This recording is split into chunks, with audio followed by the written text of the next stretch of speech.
నమస్కారం వార్తలకు స్వాగతం. ముందుగా ముఖ్యాంశాలు. CM Revanth Reddy press meet, పలు అంశాలపై వివరణ. మాజీ మంత్రి Ambati Rambabu press meet, TDP నేతలపై fire. CM Revanth Reddy press meet నిర్వహించారు. ఈ సందర్భంగా పలు అంశాలపై ఆయన మాట్లాడారు. ఈనాడు ప్రభుత్వం అమలు చేయబోయే రైతు రుణమాఫీ కావచ్చు, ఇతర సంక్షేమ కార్యక్రమాలు కావచ్చు, రాబోయే బడ్జెట్లో ప్రభుత్వం ప్రవేశపెట్టబోతున్న బడ్జెట్కు సంబంధించిన వివరాలు కావచ్చు, వీటన్నిటిని కూడా ఉధృతంగా ప్రజలకు తీసుకెళ్లడానికి వారి అనుభవాన్ని, వారి శక్తి సామర్థ్యాలను పార్టీ వినియోగించుకుంటుంది. యథావిధిగా కొన్ని గోతికాడి నక్కలు ఏదైనా జరిగితే బాగుండు, లేకపోతే ఒంటె పెదాలకు నక్కలు ఆశపడ్డట్టు పెద్దలు జీవన్ రెడ్డి గారి చర్యల వల్ల కాంగ్రెస్ ప్రభుత్వానికి, కాంగ్రెస్ పార్టీకి నష్టం జరగాలి అని ఏవైతే గుంట నక్కలు ఎదురు చూసినాయో వాళ్ళకి పెద్దలు జీవన్ రెడ్డి గారు ఎలాంటి అవకాశం ఇవ్వలేదు. ఎందుకంటే వారి అనుభవం, కాంగ్రెస్ పార్టీ పట్ల వారికి ఉన్న కమిట్మెంట్ ఇలాంటి ఆశించే వాళ్ళకు అర్థం కాదు. కాబట్టి ఈరోజు మీడియా మిత్రుల ద్వారా తెలంగాణ ప్రజలకు, జీవనాన్ని అభిమానులకు, కాంగ్రెస్ పార్టీ కార్యకర్తలకు, ఈ ప్రభుత్వంలో, ఈ పార్టీలో వారి గౌరవానికి, వారి అనుచరులకు, వారి సహచరులకు, కాంగ్రెస్ పార్టీ కార్యకర్తలకు ఎలాంటి కష్టము నష్టము జరగకుండా పార్టీ చర్యలు చేపడుతుందని పార్టీ ఆదేశించింది, చేపట్టాలని చెప్పింది. అవి తప్పకుండా అమలు చేస్తామని చెప్పి ఈ సందర్భంగా మీ ద్వారా అందరికీ తెలియజేస్తున్నాను.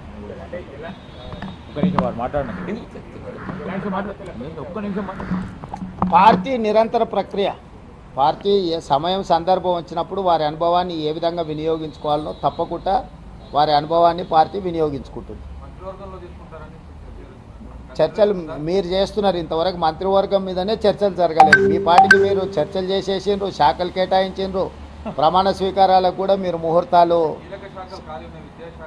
అవును, దానికి ఖాళీగా లేవు. అదే కదా మీ మీ మీ తప్పుడు వార్తల వల్ల ప్రజలు గందరగోళంలో ఉన్నారు. విద్యాశాఖకు నేనే మంత్రిని, నేనే ఫుల్ టైం మినిస్టర్ను.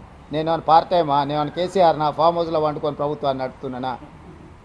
నేను వీడికి వచ్చిన 4 రోజుల నుంచి ఎన్ని శాఖల మంత్రులను కలిసినా ఏ శాఖ ఖాళీ లేదు. అన్ని శాఖలకు మంత్రులు ఉన్నారు. నా దగ్గర ఉన్న శాఖలకు నేను క్రియాశీలక మంత్రికి ఏమైనా పరీక్షలు నిర్వహించకుండా వదిలేసినామా? 10th క్లాస్ ఎగ్జామ్స్ నిర్వహించలేదా? ఇంటర్మీడియట్ ఎగ్జామ్స్ నిర్వహించలేదా? ఇంజనీరింగ్ ఎగ్జామ్స్ నిర్వహించలేదా? పరీక్షల ఫలితాలు విడుదల చేయలేదా? ఎక్కడైనా గతంలో జరిగినట్టు ఏమైనా లోపాలు జరిగినాయా? నీట్ కానీ, డిఎస్సి నోటిఫికేషన్ కానీ, ఏ పరీక్షలు ఆంధ్రప్రదేశ్లో ఇప్పటివరకు ఎంసెట్ రిజల్టులు కూడా ఇవ్వలే. మేము ఆల్రెడీ ఫలితాలు ప్రకటించేసి భవిష్యత్ కార్యాచరణ కూడా స్పష్టంగా చెప్పినాము. ఇప్పటి వరకు మీ ద్వారా సూటిగా నేను సవాల్ విసురుతున్నా. గతంలో విద్యాశాఖ మంత్రులు చేసిన పనులు, ఈ సంవత్సరం మా విద్యాశాఖ తీసుకున్న నిర్ణయాలను పోల్చి చూడండి. క్యాలెండర్ డేట్ ప్రకారం ప్రతి అంశాన్ని చాలా స్పష్టంగా నిర్దిష్టమైన ప్రణాళికతో ముందుకెళ్తున్నాము. కొంత పొలిటికల్ పార్టీ ఓన్డ్ మీడియా, అంటే రాజకీయ పార్టీలు నిర్వహించే టీవీలు కానీ, పేపర్లు కానీ, ఆ రాజకీయ పార్టీల యొక్క ప్రయోజనాలను కాపాడడానికి శాఖలకు మంత్రులు లేరు. కేసీఆర్ 2018 గెలిచిన తర్వాత ఆయన ఒక్కడే ముఖ్యమంత్రిగా పదవి చేపట్టి కొన్ని నెలలు మంత్రులే లేరు. ఏ రోజన్నా, ఏ పేపర్ అన్నా, ఏ టీవీ అన్నా ఇట్లుంటుందా అని ఎవరన్నా మాట్లాడినరా? 12 మంది మేము నిరంతరము కష్టపడి వివిధ శాఖలలో సమన్వయం చేసుకొని ఎన్ని సమీక్షలు చేసిన, విద్యాశాఖ మీద నేను ఎన్ని సమీక్షలు చేసిన, ఎన్ని రిజల్ట్స్ రిలీజ్ చేసిన. సో ఊరికే ఏదో ఒకటి అనేసి ఈ ప్రభుత్వం మీద బురద జల్లాలన్న ఆలోచన రాజకీయ పార్టీలకు సంబంధించిన మీడియా వాళ్ళు ప్రయత్నం చేస్తే తప్పులేదు. YCP leader Ambati Rambabu media సమావేశం నిర్వహించారు. ఈ సందర్భంగా పలు అంశాలపై ఆయన మాట్లాడారు.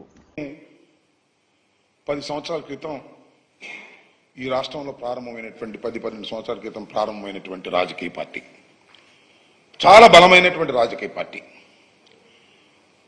67 సీట్లు మొదటిసారిగా గెలుచుకున్నాం. తరువాత 151 సీట్లు గెలుచుకున్నాం. మొన్న కేవలం 11 సీట్లకే పరిమితమయ్యాం. కానీ 40% ఓట్ షేర్ ఉన్నటువంటి రాజకీయ పార్టీ, 60% మాకు వ్యతిరేకంగా ఉంది.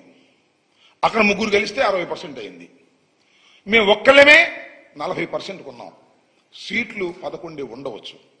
చాలా బలమైనటువంటి రాజకీయ పార్టీగా ఏర్పడినటువంటిది జగన్మోహన్ రెడ్డి గారి నాయకత్వంలో ఉన్నటువంటి వైఎస్ఆర్ కాంగ్రెస్ పార్టీ అనేది దయచేసి మర్చిపోవద్దని మనం చేస్తున్నాం.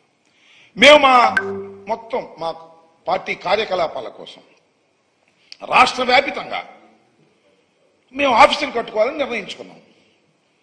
అన్ని చోట్ల చట్టబద్ధంగా, ధర్మంగా, న్యాయంగా స్థలాలను కేటాయించుకున్నాం. మేము ప్రభుత్వం కేటాయించింది. ఇదేం కొత్త కదే. మేము వచ్చిన తర్వాతే జగన్మోహన్ రెడ్డి గారు కేటాయించలేదే. ఇది చంద్రబాబు నాయుడు గారు పెట్టినటువంటి సాంప్రదాయం, చంద్రబాబు నాయుడు గారు ఇచ్చినటువంటి జీవోలు. ఆ జీవోల ప్రకారం, ఆ జీవోలన్నీ కూడా నిన్న నాని గారు చాలా వివరంగా వివరించారు. చంద్రబాబు నాయుడు గారే ఆయన జీవోలు తీసుకొచ్చి ఈ రాష్ట్రంలో అనేక చోట్ల, ఈవెన్ ఎన్టీఆర్ ట్రస్ట్ పేరుతో ఉన్నటువంటి తెలంగాణలో ఉన్నటువంటి బిల్డింగ్ కూడా, ఇవాళ ఇక్కడ తాడేపల్లిలో ఉన్నటువంటి బిల్డింగ్ కూడా, లేదా ఏలూరులోనూ మరొక చోట రాష్ట్ర వ్యాప్తంగా తెలుగుదేశం పార్టీ ఆఫీసులన్నీ కూడా ఇలా మీరు కేటాయించుకుని కట్టుకున్నవే. వాటి మీద మేము ఎప్పుడన్నా పడగొట్టడానికి ప్రయత్నం చేశామా? చేయలేదే. మీరు అధికారంలోకి వచ్చారు, మొత్తం నిర్మాణంలో ఉన్నాయి. మాది కొత్త పార్టీ కదా.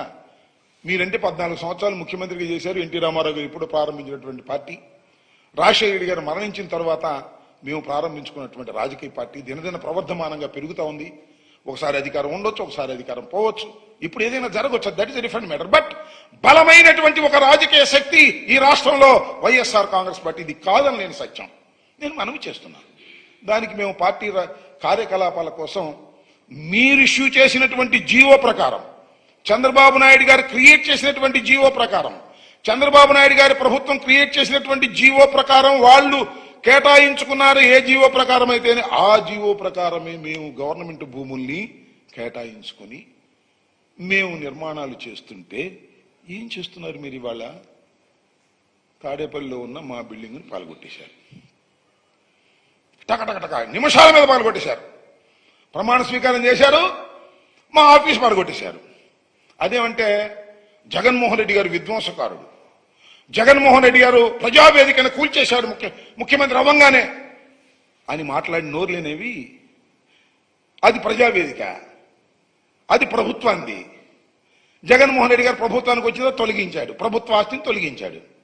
మీరు ప్రభుత్వానికి వచ్చారు, చంద్రబాబు నాయుడు గారు ప్రమాణ స్వీకారం చేశారు, అసెంబ్లీ జరుగుతూనే ఉంది.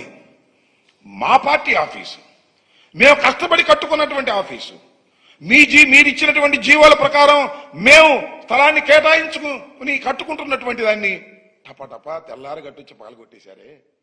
మీరు విధ్వంసకారు. టీడీపీ లీడర్ మీడియా సమావేశం నిర్వహించారు. ఈ సందర్భంగా పలు అంశాలపై ఆయన మాట్లాడారు. పార్టీ ఆఫీసులో చాలా కాలం ఆయన రాత్రిళ్ళు అక్కడే పడుకున్నాడు.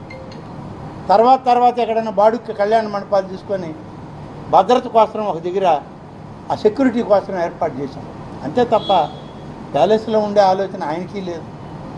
ఇవాళకి కృష్ణా గట్టు మీద ఉన్నటువంటి చిన్న ఇంట్లో ఉంటున్నాడు. అది కూడా మీరు తప్పు పెట్టారు. అధికారంలో ఉన్నన్ని రోజులు వేధించుకు తిన్నారు. ఇవాళ 28 ప్యాలెస్లు కడుతున్నావా నువ్వు ఈ రాష్ట్రంలో? ఎవరికి? నీకేనా? నీ వారసులు ఎవరైనా?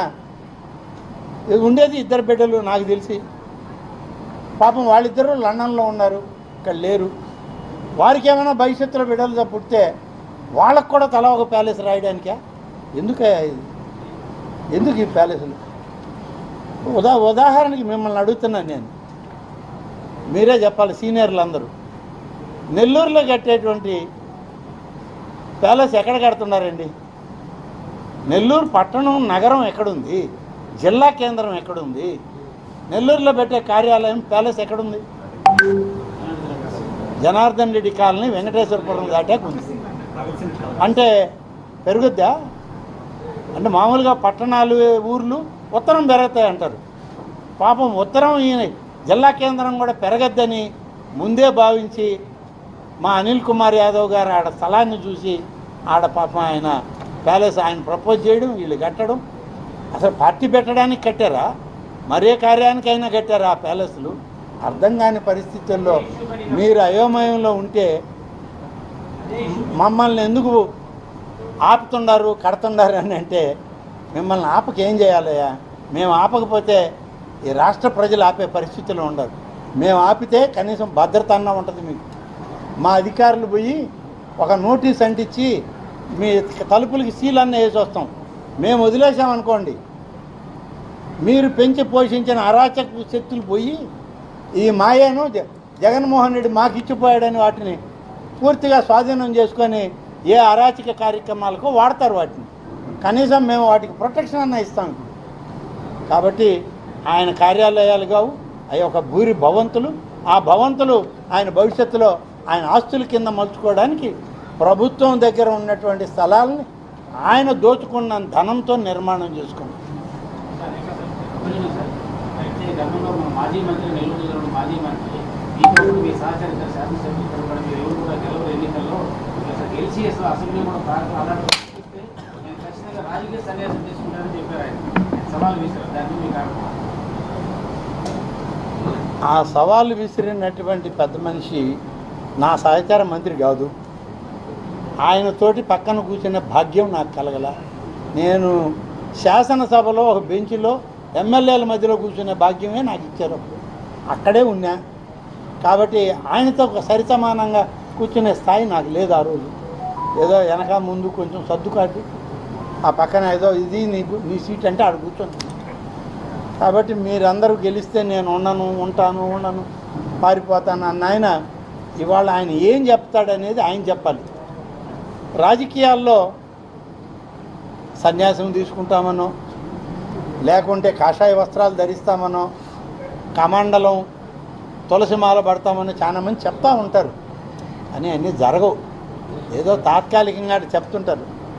కానీ రాజకీయాల్లో ఉన్నటువంటి వాళ్ళం మేము ఏదన్నా చెప్తే మళ్ళా ముందు తరంలో ఎప్పుడైనా మేము నిలబడ్డామంటే ఆయన ఆ రోజు చెప్తే ఈరోజు ఎట్టొచ్చావు మళ్ళా అని అంటే ఎట్ట, ఏదో ఒక దాంట్లో దూరాలు కదా.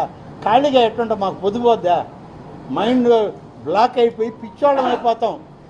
మాకు ఇప్పుడు నా వరకు ఎత్తుకోండి, మీరందరూ నాకు తెలిసిన వాళ్ళే, నన్ను ప్రేమించేవాళ్లే, అభిమానించేవాళ్లే.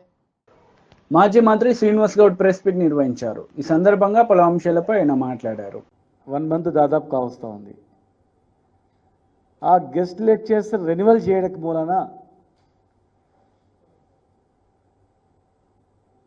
కాలేజీలో లెక్చర్స్ ఉంటారో లేరో అని చెప్పి విద్యార్థులు మొత్తం ప్రైవేటు కాలేజీల వైపు వెళ్తూ ఉన్నారు.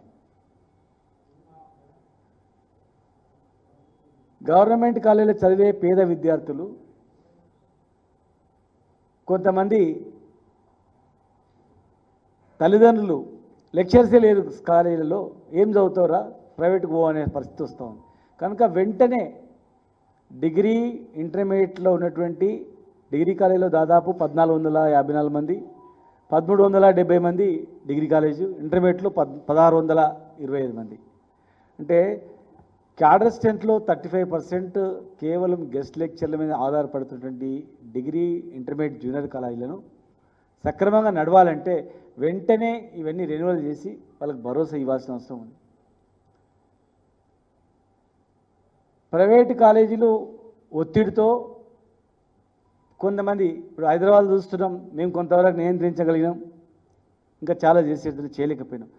ఎవరు చూసినా శ్రీ చైతన్య, నారాయణ ఈ కాలేజీలో చదువుతూనే పిల్లలు చదువుతారనే స్థాయికి వెళ్ళిపోయింది. గ్రామీణ ప్రాంతాల్లో ఉన్నటువంటి వాళ్ళు మండల స్థాయిలో జూనియర్ కాలేజ్ చదువుకుంటూ వ్యవసాయం చేసుకుంటారు. లెక్చర్ లేని కాలేజీలు ఎందుకురా, సేన్ కాడనైనా పని చేయి, లేకపోతే ఓ భూమి అమ్ముకొని హైదరాబాద్ కన్నా పోనే పరిస్థితి వస్తూ ఉంది. ప్రైవేటు కాలేజీల ఒత్తిళ్లకు చేయట్లేదా రెన్యువల్ అనేది, లేదంటే దీని మీద ఎవరు దృష్టి పెడతలేరా అని చెప్పి నేను అడుగుతా ఉన్నా. వెంటనే రెన్యువల్ చేసి, కొన్ని కాలేజీలు ఎట్లుందంటే ఒక్క లెక్చరర్ లేని కాలేజీలు 25 ఉన్నాయి, ఇంటర్మీడియట్ 25 ఉన్నాయి. కొత్తగా జూనియర్ కాలేజీలకు శాంక్షన్ అయిన తర్వాత ఒక 2 లెక్చర్స్ను పంపించి మిగతా వాళ్ళందరినీ గెస్ట్ లెక్చరర్స్తో కాలేజీ నడుపుతుంది అది. ఎందుకంటే రిక్రూట్మెంట్ సమయం పడుతుంది కనుక. మరి 8 సంవత్సరాలు 9 సంవత్సరాలు దాదాపు 8-10 సంవత్సరాలుగా పనిచేస్తున్నటువంటి గెస్ట్ లెక్చరర్స్ ఏదో ఒక రోజు ఇలా పనిచేయక పర్మనెంట్ కాకపోతామా, రిక్రూట్మెంట్లో మాకు వెయిటేజ్ మాకు రాకపోతాయన్న భరోసాతో పనిచేస్తున్నటువంటి వాళ్ళు ఉన్నారు. ఉద్యోగ భద్రత లేనప్పుడు మరి వాళ్ళు కూడా చెప్పడానికి అవకాశం ఉండదు. నెల రోజులుగా మరి కాలేజ్ స్టార్టింగ్ రోజు ఈ కాలేజీలో ఎవరు లెక్చరరు, ఐపీ తీసుకోవాలంటే అందరు లెక్చరర్స్ ఉన్నారా లేదా, ఎంపీస్ తీసుకోవాలంటే కెమిస్ట్రీ లెక్చరర్ ఉండాలా లేదా, ఫిజిక్స్ లెక్చరర్ ఉండాలా లేదా అని చెప్పి అడిగి జాయిన్ అవుతారు. ఎవరు లెక్చరర్ లేరంటే ఎవరు జాయిన్ అవుతారు చెప్పండి? పేద విద్యార్థుల భవిష్యత్తు ఏంటి? మా జిల్లా చూసుకుంటే సిసికుంటలో మేము కాలేజ్ ఇచ్చినాం, దౌలతాబాద్లో ఓ కాలేజ్ ఇచ్చినాం. ఇప్పుడు గెస్ట్ లెక్చరర్స్ని తీసుకుంటే వాళ్ళు కాలేజీలో అడ్మిషన్స్ అవుతాయి. 1 మంత్ అయింది. కొడంగల్ కాన్స్టిట్యున్సీలో కూడా నేనున్నప్పుడు దౌలతాబాద్లో ఒక కాలేజ్ ఇచ్చినాం. తర్వాత బొమ్రాస్పేట్లో ముఖ్యమంత్రి గారు కొత్త junior college. YCP leader media సమావేశం నిర్వహించారు. ఈ సందర్భంగా పలు అంశాలపై ఆయన మాట్లాడారు. పిన్నెల్లి రామకృష్ణారెడ్డిని ఎలాగైనా ఓడించాలని చెప్పి ఒక ఉద్దేశంతో తెలుగుదేశం పార్టీ వాళ్ళు అక్కడ సృష్టించిన వివాదాలు కానీ అల్లర్లు కానీ ఇవన్నీ కూడా ఒక్కసారి మనం అందరం కూడా ఆలోచించాల్సిన అవసరం ఉంది. ఇక పోతే ఎలక్షన్ ముందు ఎప్పుడైతే బీజేపీతో పొత్తు పెట్టుకున్నారో ఆ రోజు పురంధేశ్వరి గారు కొంతమంది ఎస్పీలని మార్చమని ఆదేశాలు ఇచ్చే కార్యక్రమం చేయటం, కొత్తగా ఎస్పీ గారిని మార్చే కార్యక్రమం చేశారు. ఎలక్షన్ రోజు కూడా ఆ ఎస్పీ గారు పల్నాడు జిల్లా మొత్తం కాదు, ఓన్లీ మాచర్లే వెళ్ళి ఉదయం నుంచి సాయంత్రం దాకా మాచర్లోనే ఉంటుంది.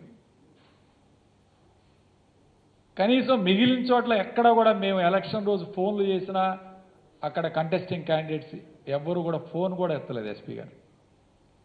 కేవలం మాచర్లనే టార్గెట్ చేసి పిన్నెల్లి రామకృష్ణారెడ్డి గారి సొంత గ్రామం కండ్లగుంట గ్రామంలో కూడా అక్కడ ఏకపక్షంగా జరిగిద్దేమో ఎలక్షన్ అని చెప్పి ఒక ప్రత్యేకమైన ఒక డిఎస్పీని అలాట్ చేసి ఓటర్ స్లిప్స్ కూడా ఒక డిఎస్పీ చేత ఇప్పించే కార్యక్రమం చేశారు.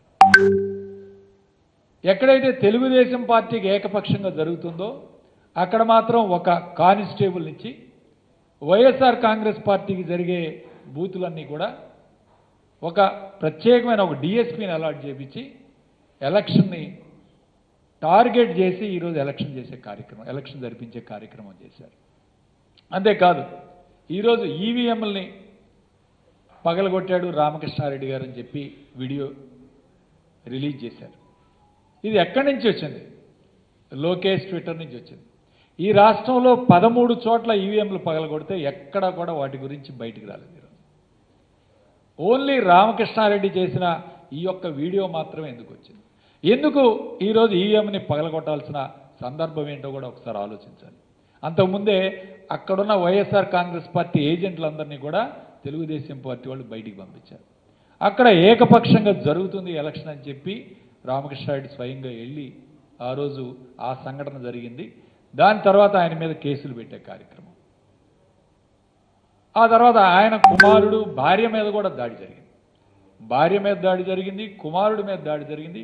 ఇంతవరకు వాటి మీద ఎవరిని కూడా అరెస్ట్ చేయకపోవడం ఎంత బాధాకరమో, వన్ సైడ్గా ఈరోజు జరుగుతుందో ఒక్కసారి మనం అందరం కూడా ఆలోచన చేయాలి.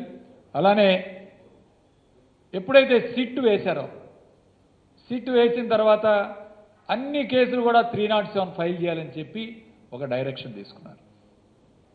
అక్కడ 307 కంటెంట్ లేదు, 307కు సంబంధించి ఎటువంటి సంఘటనలు లేవు. అయినా సరే మొత్తం కేసు, ఎందుకంటే మాకు నర్సరావుపేటలో కూడా మా మీద దాదాపు 3 307 కేసులు ఫైల్ చేశారు. ఇక పోలీసు వాళ్ళు ఇష్టం వచ్చినట్టు 307 ఫైల్ చేసే కార్యక్రమం, వాటి మీద అరెస్టులు చూపించే కార్యక్రమం, ఇదే కార్యక్రమం పెట్టుకున్నారు తప్ప 307 కంటెంట్ కానీ 307 ఎక్కడ దాని కంటెంట్ కానీ దాని విషయం లేకుండానే ఏదో 307లన్నీ ఫైల్ చేశారు. ముఖ్యంగా రామకృష్ణారెడ్డి వాళ్ళ తమ్ముడి మీద దాదాపు 4 307లు ఈరోజు ఫైల్ చేసే కార్యక్రమం చేశారు.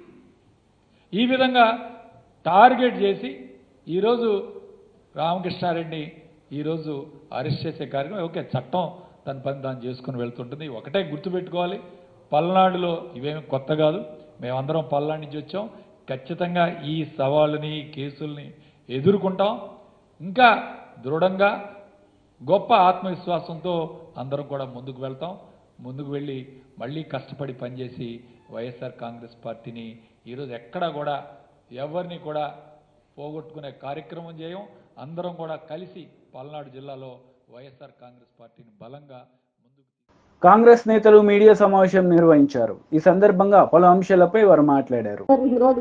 ఔటర్ రింగ్ రోడ్ లో ఏమైనా సమస్యలు ఉన్నా కూడా అవి ఏమైనా కొద్దిగా గొప్ప అది కూడా వారు నోటీస్ చేస్తారు. ముఖ్యంగా ఇన్నర్ రింగ్ రోడ్ అనేది ఒక 8 కిలోమీటర్స్ వరకు మాత్రమే ఇప్పటి వరకు ఫస్ట్ ఫేజ్ లో పని చేస్తూ ఉన్నారు. అందులో కూడా ఇంకా మధ్య మధ్యలో కొన్ని ల్యాండ్ అక్విజిషన్ ప్రాబ్లమ్స్ ఉన్నాయి. పూర్తిగా అక్వైర్ చేయలేదు. మళ్ళీ అందులో ఏంటంటే డబ్బులు ఇచ్చే విషయంలో కూడా, కాంపెన్సేషన్ ఇచ్చే విషయంలో కూడా కొంత భేదాభిప్రాయాలు చూపించడం జరిగిందని మా నోటీస్కి వచ్చాయి.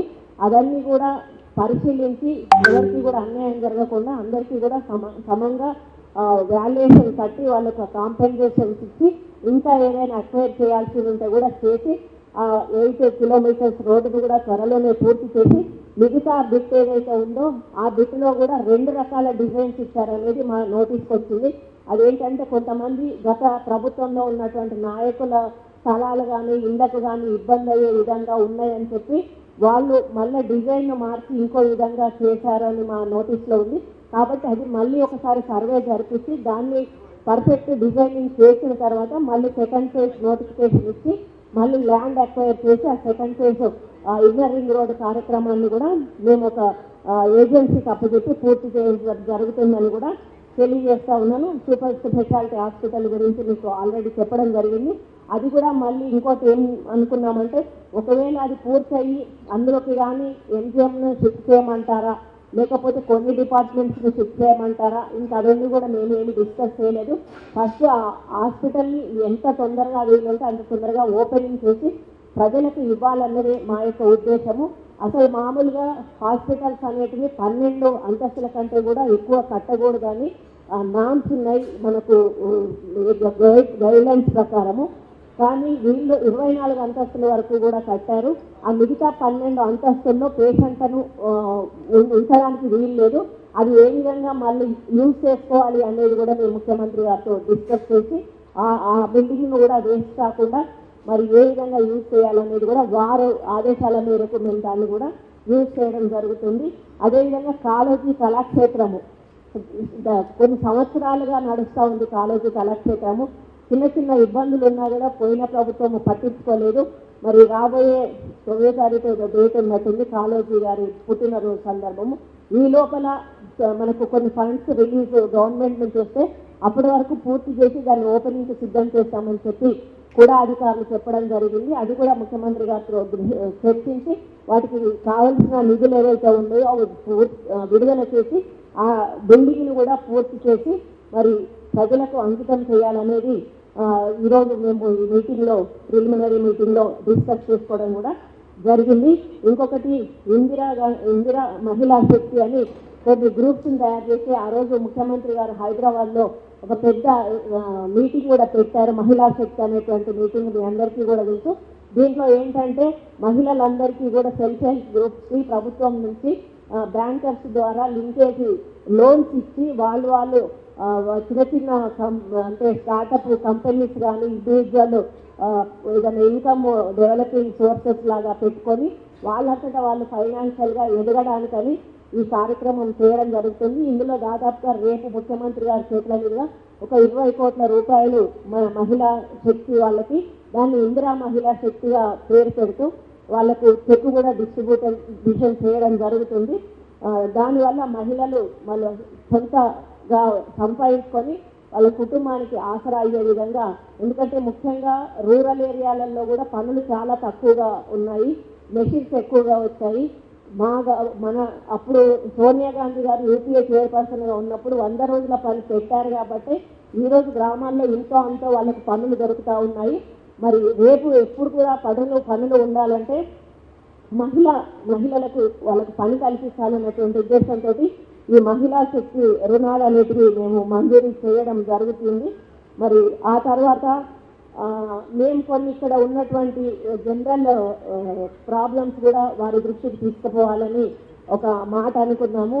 ఏంటంటే వరంగల్ బస్ స్టాండ్ డిస్మెటల్ చేశాము, దానికి కొన్ని ఫండ్స్ ఆల్రెడీ శాంక్షన్ అయ్యాయి. ఆ ఫండ్స్తో ఆ యొక్క బస్ స్టాండ్ పూర్తయ్యేటువంటి అవకాశం లేదు. కాబట్టి మిగిలిన అమౌంట్ కూడా ముఖ్యమంత్రి గారి ద్వారా శాంక్షన్ చేసుకొని దాన్ని పూర్తి చేయాలని. వార్తలు ముగించే ముందు ముఖ్యాంశాలు మరోసారి. CM Revanth Reddy press meet, పలు అంశాలపై వివరణ. మాజీ మంత్రి Ambati Rambabu press meet, TDP నేతలపై ఫైర్. ఈ వార్తలు ఇంతటితో సమాప్తం. తిరిగి ప్రసారమయ్యే వార్తల్లో మళ్ళీ కలుద్దాం. అంతవరకు సెలవు. నమస్తే.